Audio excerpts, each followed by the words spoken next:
이번에 다룰 주제는 교통사고로 이제 피해 보상을 받는 데 있어서 치료를 오래 하다 보면 이제 여러 가지 간병 문제라든지 또는 생활비 문제, 여러 가지 경제적 문제에 봉착하게 됩니다. 자, 이럴 경우에 보험회사에다가 이제 가불금 신청을 해야 되는데, 보험회사에서는 가불금 지급에 대해서 상당히 난감한 표정을 짓는다든지 또는 협조를 안 해주는 경우들이 가끔 있습니다.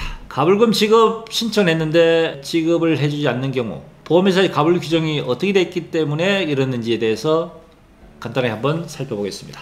보험회사 약관 규정에 또는 자동차 손해배상 보장법상의 이 가불금 지급, 가지급 보험금 지급에 대한 규정이 법률로 규정되어 있습니다. 여기에는 실제로 발생된 손해액, 확정된 손해액의 절반까지를 가지급을 지급할 수 있다라고 되어 있습니다. 문제는 손해 결정을 어떤 식으로 하냐가 문제가 되겠죠. 이 손해액이 1,000만 원이냐 1억 원이냐, 그 손해액을 확정해야지만이 그 확정된 손해액에 대해서 50%만큼은 가지고 지급할 수 있는데, 그 손해액 확정 자체가 어렵다는 얘기입니다. 그래서 보통 보험 입장에서는 치료를 하게 되면 치료비 외에 나머지 부분에 대해서는 부상 상해급수 위자료라든지 치료기간 범위 내에서 발생된 휴업 손실에 대한 부분에서 실제로 증거로 제시된 금액 범위 내에서 50%만큼에 대한 부분만 지급하는데, 그 금액이 굉장히 소액입니다. 심지어는 아주 심한 아주 중증장애인 경우에 있어서도 가지급을 한 데 있어서 상당히 비협조적으로 나온 경우가 많습니다. 누가 보더라도 식물인과 사지마비 같은 경우에는 당연히 손해액이 어느 정도 된다는 걸 예상할 수 있지 않겠습니까? 그런데도 불구하고 나중에 나갈 피해 보상 금액에 대해서 일정 금액에 대한 부분을 선지급 요청한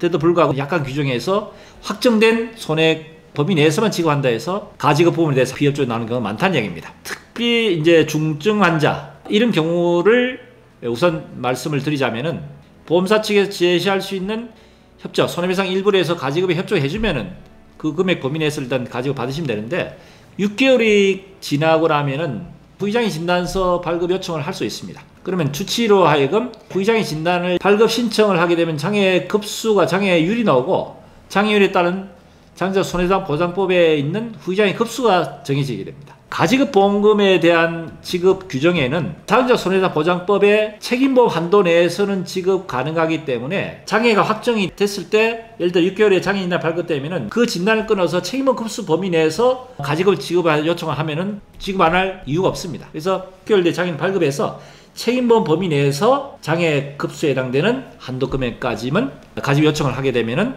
일단 어느 정도에 대한 가지급금으로 해서 기초적인 생활비라든지 간병비용에 대한 부분을 해소할 수 있고, 만약에 소송을 하게 됐을 때는 법원 통해서 금전지급 가처분 신청이라는 제도를 활용할 수 있습니다. 법원 통해서 이 사건에 예산 손해액에 대해서 법원에다 신청하게 되면 그 금액이 합당하다면 무조건 가처분 신청을 통해서 보험회사는 지급을 할 수 있도록 장치가 마련되어 있습니다. 이처럼 가지급 보험은 가불금 소송을 통해서 받을 수 있는 금전지급 가처분 신청 같은 제도가 있으니까, 가지급에 대한 부분에 대해서는 최대한 법의 범위 내에서 활용할 수 있는 방안을 찾도록 하시면 됩니다. 도움이 되셨으면 구독, 좋아요 부탁드립니다.